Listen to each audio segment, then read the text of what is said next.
హైదరాబాద్ లో కన్సల్టేషన్ మరియు 3,500 రూపాయల colour Doppler test Avis hospitals లో ఉచితంగా పొందండి. నమస్తే రమగారు. నమస్తే జయ. రమగారు, దసరా పండుగ శుభాకాంక్షలు. నీకు కూడా దసరా పండుగ శుభాకాంక్షలు జయ. సుమన్ టీవీ ప్రేక్షకులందరికీ దసరా పండుగ శుభాకాంక్షలు. మరి పండుగ యొక్క విశిష్టత? ఏటా వచ్చే పండుగ, ఏటా చెప్పుకుంటాం, ఏటా కొత్తదనమే. కాకపోతే ఒక 3 సంవత్సరాలు మనం అంతా నిశ్శబ్దంగా ఉండిపోయాం, చేసుకోలేకపోయాం. ఈ సంవత్సరం అన్ని బాగా ఉత్సాహంగా చేసుకుంటున్నాం కదా రమగారు. నిరుడు కూడా చేసుకున్నాం. నిరుడు కూడా, కానీ నిరుడుతో పోల్చుకుంటే నిరుడు కూడా భయం ఉంది, కొంచెం భయం. ఇంకొక వేవ్ అని భయపడ్డాం. ఈసారి అది కూడా లేదు, హ్యాపీగా చేసుకుంటున్నాం. హ్యాపీగా చేస్తాం. అన్ని పండుగలు మన వినాయక చవితి ఘనంగా నిర్వహించుకున్నాం అన్ని చోట్ల. అవును, నిమజ్జనోత్సవం బ్రహ్మాండంగా చేసాం. అన్ని ఈ సంవత్సరం భయపు తెర లేదు, భయం నీడల్లో అడుగులేయటల్లా మనం హాయిగా విశ్వమనం అంతా మందేనన్న ఉత్సాహంలో ఉన్నాం. దసరా పండుగ ప్రతి సంవత్సరము వచ్చేదే అయినా కూడా ప్రతి సంవత్సరము ఏదో ఒక కొత్తదనం, ఒక కొత్త విషయం. ఇప్పటిదాకా పండగ చెయ్యని వాళ్ళు చేసుకోవటం, తెలియని వాళ్ళు తెలుసుకోవటం, ఈ పండుగతోటైనా కొత్త జీవితం ప్రారంభించాలని భావించడం, అలాంటివి ఎన్నో కనిపిస్తాయి. మానవుల్లో ఉండేటువంటి దశ గుణాలని హరించేది దుర్గుణాలని. 10 అవయవాలతో మనిషి చేసేటువంటి రకరకాల దుష్కృత్యాలు మనవి.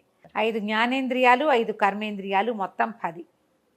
ఈ 10తోటి మనం ఏవేవో తప్పులు చేస్తాం. వాటన్నిటినీ హరిస్తుంది ఈ పూజ. మామూలుగా కూడా మనం గాయత్రి మంత్రం అవి చదువుకునేటప్పుడు ఒక విచిత్రమైన మాట చెప్తారు, యదహ్నాత్ కురుతే పాపం తదహ్నాత్ పరిముచ్యతే అని. ఏ రోజు చేసిన పాపం ఆ రోజే పోతుంది గాయత్రి చేస్తే. రాత్రి చేసిన పాపం రాత్రే హరిస్తుంది. అట్లా ఈ 10 అవయవాలతోటి మానవులు చేసే రకరకాల తప్పులని తెలిసి తెలియక, కావాలనే చేయక్కర్లా, జరిగిపోతూ ఉంటాయి. మన జీవన క్రమంలో ఎన్నో జరుగుతాయి. వాటన్నిటినీ మనం పోగొట్టుకోగలుగుతాం ఈ 10 రోజులు కనుక మనం అమ్మవారిని అర్చిస్తే. 10 రోజులు అంటే మొదటి 9 రోజులని నవరాత్రులుగా చెప్పుకుంటాం కదా. విశేషంగా ప్రతి సంవత్సరము 4 నవరాత్రులు చెప్తాం. 2 విశేష నవరాత్రులు మనం చేసుకునేవి, 2 గుప్త నవరాత్రులు అంటారు. ఒకటి వసంత నవరాత్రులు, రెండోది శరన్నవరాత్రులు మనం ప్రముఖంగా చేసుకుంటాం. మిగిలినవి ఉపాసనా పరులు చేసుకునేవి. అది అసలు మన అంత చెప్పుకునే విషయం కాదు, ఏదో మాట వరుసకి చెప్పాం కానీ అంత అందరూ చేసేది కాదు. కానీ భారతదేశం అంతా చేసుకునే 2 ప్రఖ్యాత నవరాత్రులు ఏంటంటే, ఒకటి శ్రీరామనవమి ఉత్సవాలు, దసరా, శరన్నవరాత్రులు. ఈ శరన్నవరాత్రులలో అమ్మవారి అనుగ్రహం మెండుగా లభిస్తుందని, తర్వాత ఋతువులు మారటం వల్ల ఈ ఋతువులు రేపు రాబోయే ఋతువులలో మనకి రాబోయే అనారోగ్యాలు, రాగలిగే కష్ట నష్టాలు, రకరకాల గ్రహబాధలు, వీటన్నిటి నుంచి విముక్తి పొందటం కోసం ఈ 9 రోజుల పాటు మనం అమ్మని సశాస్త్రీయంగా ఎట్లా చెప్పబడిందో అట్లా, లేదా మనకి చేతనైనంత ఎలా కుదిరితే అట్లా అర్చన చేసుకుంటే తర్వాత కాలంలో వచ్చే సమస్యల నుంచి మనం సులువుగా బయటపడగలుగుతాం. అవునండి. ఏదైనా ఒక మనిషిని 10 రోజుల పాటు మనతో పాటు ఉంచుకుంటే వాళ్ళు మనకు అలవాటు అవుతారు. అది అమ్మని వాళ్ళు మనకు అలవాటు అవుతారు. తర్వాత వాళ్ళు మన వాళ్ళ పక్కన అయిపోయినా వాళ్ళు ఉన్నారన్న ధైర్యంతో మనం నడిచేస్తాం. ఆ ధైర్యం కోసమే ఇలాంటి పద్ధతులు మనకి ఏర్పరిచి పెట్టబడ్డాయి. నిజానికి ఇది ఖగోళ శాస్త్రం ప్రకారం ఆకాశంలో జరిగే నక్షత్ర గమనాలని బట్టి ఇది నిర్ధారించారు ఈ పండగని. ఖగోళాన్ని ఎవరు చూస్తారు?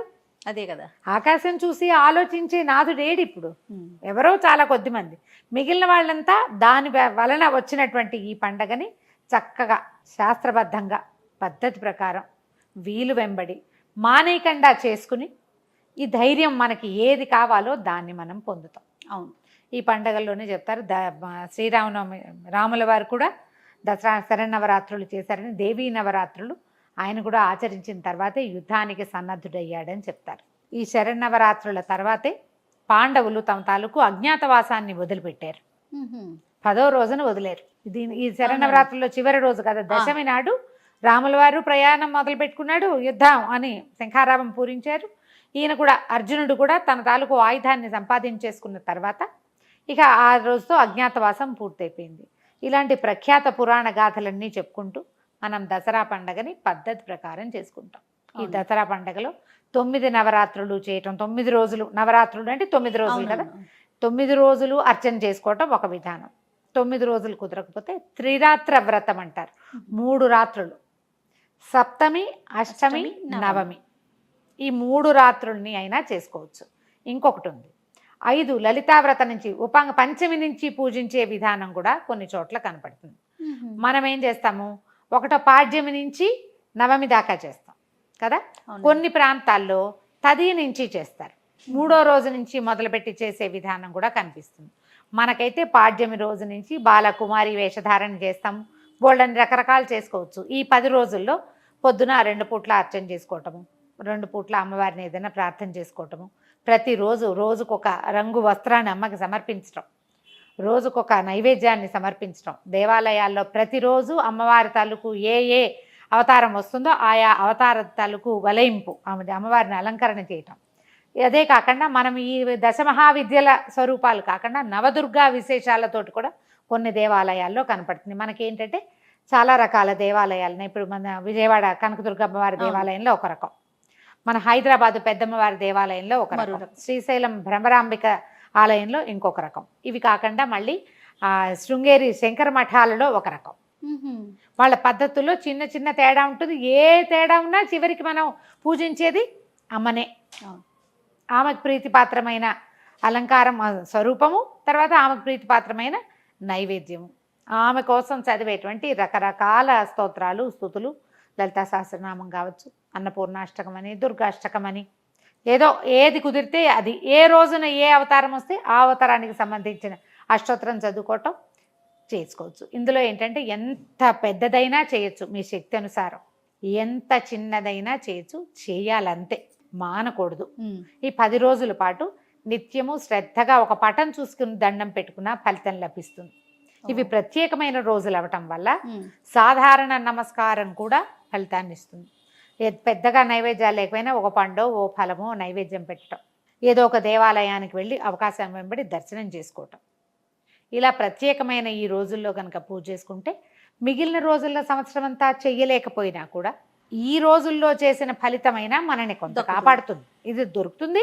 ముందు మనకు రేపొద్దున వచ్చే సమస్యలకి సమాధానం కావాలి కదా, ఏదైనా దానికి సమాధానంగానే మనం దసరా పండుగను చేసుకుంటాం. కొన్ని చోట్ల బొమ్మల కొలువులు పెడతారు, కొన్ని ప్రాంతాల్లో కనిపిస్తుంది, అందరూ పెట్టరు. కొన్ని ప్రాంతాల్లో ప్రత్యేకంగా దసరాకే బొమ్మల కొలువు ఉంటుంది. ఆ బొమ్మల కొలువులు పెట్టుకోవచ్చు. మన ఇంట్లో ఉంటే పెట్టచ్చు, లేకపోతే పక్క వాళ్ళు ఎవరైనా పిలిచి వాళ్ళ ఇంటికి పేరటానికి వెళ్ళి చూసి రావచ్చు. ఎలా కుదిరితే అట్లా చేసుకోండి. తెలంగాణ ప్రాంతంలో ఈ రోజుల్లో బతుకమ్మని కూడా ఉత్సవాలు జరుపుతారు. బతుకమ్మ అలంకరణలు, తర్వాత బతుకమ్మ పాడటం పూజా విధానం అది నడుస్తుంటుంది. చిత్రంగా 2 ఒకేసారి అవుతాయా? ఇది పూర్తిగా సమంత్రకంగా జరిగేదేమో దేవీ నవరాత్రులు. అవును, ఏ మంత్రము లేని పూజా విధానము బతుకమ్మది.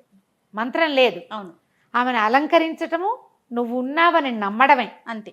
ఒక కాస్మిక్ ఎనర్జీలో ఈ మనకి మొత్తం విశ్వశక్తిలో ఒక శక్తి, విశ్వం మొత్తం ప్రపంచం అంతా ఒక శక్తి అయితే దాంట్లో ఉండే కదలికే శక్తి. ఒకటి కాస్మిక్ ఎనర్జీ, రెండోది డైనమిక్ ఎనర్జీ అంటారు. ప్రపంచం పరమేశ్వరుడైతే అందులో కదలిక కలిగినదే శక్తి అమ్మవారు. ఆ కదులుతున్న శక్తిని ఇలా మనం నిత్యము అర్చన చేసుకునే అవకాశాన్ని 10 రోజులు ప్రతి వాళ్ళు ఉపయోగించుకోవాలి. చిన్న పూజా విధానమైన శ్రద్ధగా చేయండి. వర్జనీయ పదార్థాలు తినద్దు, దుర్వ్యసనాలకి వెళ్ళద్దు, పోట్లాటలు గొడవలు కొట్లాటలకి పోవద్దు. అదేదో చెయ్యాలని పోట్లాడుకోవద్దు, ఏదో ఒకటి చేయటం కోసం ప్రయత్నం చేసుకోవాలి. సాధ్యమైనంత సాత్వికమైన ధోరణితోటి ఈ 10 రోజుల పూజని చక్కగా జరుపుకుని, పండుగలాగా జరుపుకుని సంతోషంగా ఉండటానికే ఇలా సంవత్సరంలో ఒక్క 10 రోజుల పాటు అందరికీ అవకాశం లభిస్తుంది. రమ్మగారు, మీరు ఎప్పుడు అంటూ ఉంటారు కదా, పదే ప్రతి సంవత్సరం మాట్లాడుకుంటున్నాం మనం అనేసి. ఎన్నిసార్లు మాట్లాడుకున్నానండి. కొత్తగా చూసే వాళ్ళకి, పిల్లలకి ముఖ్యంగా మన సనాతన సాంప్రదాయాలు అలవాటు తెలియాలి, తరువాత వాళ్ళు చేసుకోవటానికి కానీ పాటించడానికి కానీ ఇది ఒక ఉదాహరణగా ఉండాలనే ఒక ముఖ్య ఉద్దేశమేనండి. అది మీ ద్వారా చెప్పించటం. ఎప్పుడు అదే ఆలోచన చేస్తాం కదా జయ. ఇప్పుడు ఇది ఇంత పెద్ద పండుగ, తల్లులు లలితా శాస్త్రాలు అవి ఇవేవో చదువుకుంటారు. పిల్లలతో కూడా ఒక శ్లోకం నేర్పించండి. 3-4 ఏళ్ల వయసు వస్తే ఈ దసరా పండుగ సందర్భంగా అమ్మాయిలకి అబ్బాయిలకి కూడా ఒక మంచి శ్లోకం నేర్పించి అమ్మవారికి సంబంధించింది ప్రతిరోజు ఈ 10 రోజులు చెప్పించండి. స్కూళ్ళకి సెలవులే కదా. అవునండి, స్కూల్ హైరాణ లేదు, లేట్గా లేస్తారు. లేచాక చకచక మీరు పూజ చేసుకుంటుంటారు, వాళ్ళు స్నానం చేసేసి వచ్చి అమ్మవారి దగ్గర నిలబడి ఒక దండం పెట్టుకో, ఈ శ్లోకం చెప్పు. పిల్లల్ని కూడా ఈ పూజలో భాగస్వాములు చేయండి. మన సనాతన ధర్మంలో ఎప్పుడు కూడా గురు పరంపరగానే మనకి మొత్తం విషయాలన్నీ వచ్చినాయి. అవును. ఇదివరకు ప్రింట్ మీడియాలు అవి లేవు కదమ్మా, ప్రింట్స్ లేవు కదా, ఎట్లా వెళ్ళినాయి? గురువుల దగ్గర నుంచి శిష్యులకి, శిష్యుల దగ్గర నుంచి వాళ్ళ శిష్యులకి, అమ్మల దగ్గర నుంచి మనకి చూడు, తాతమ్మల దగ్గర నుంచి అమ్మమ్మలకి, అమ్మమ్మల నుంచి అమ్మకి, అమ్మ నుంచి మనకి, మన నుంచి మన పిల్లలకి, రేపటి తరానికి. మన పద్ధతులు, మనం పూజ చేసుకునే విధానము, మనం ఏం చేయాలి అసలు ఈ రోజుల్లో, ఏమిటి దీని ప్రత్యేకత, ఈ సమయంలో చేయటం వల్ల వచ్చేది ఏమిటి అనేది మనకి మనం ఆకలింపు చేసుకోవాలి, పిల్లలకి నేర్పించాలి. ఇలా పెద్ద పెద్ద పండుగలు వచ్చినప్పుడు తినడం, తాగటం, తిరగటం, సెలవులు ఎంజాయ్ చేయడానికి వచ్చాయని అనుకో. ఇది ఉపాసనా కాలంగా భావించండి. ఎంజాయ్ కూడా చేయండి మధ్యాహ్నాలు, అంతే. ఉదయాస్తమానాలలో తప్పకుండా అమ్మని అర్చించండి, పూజించండి, నమస్కరించండి. కనీసం అంత మాత్రమైన ఏదో ఒకటి చేయండి. మనకి అవకాశం ఏంటంటే ఏ పక్కన దేవాలయానికి వెళ్ళినా చక్కటి దర్శనం లభిస్తుంది, అవునవును, ప్రసాదం లభిస్తుంది, ఇవాళ ఈ అవతారము అని తెలుస్తుంది. అది తెలుసుకునే అవకాశం ఉంది కదా, ఎక్కడో ఒక చోట కాదు, ఈ ఊరూరా మొత్తం అన్ని దేవాలయాల్లోనూ దసరా పండుగ నిర్వహిస్తారు. రైట్. ఇందులో పిల్లల్ని కూడా ఇన్వాల్వ్ చేయాలి. రైట్ రామగారు. నమస్తే. నమస్తే జయ.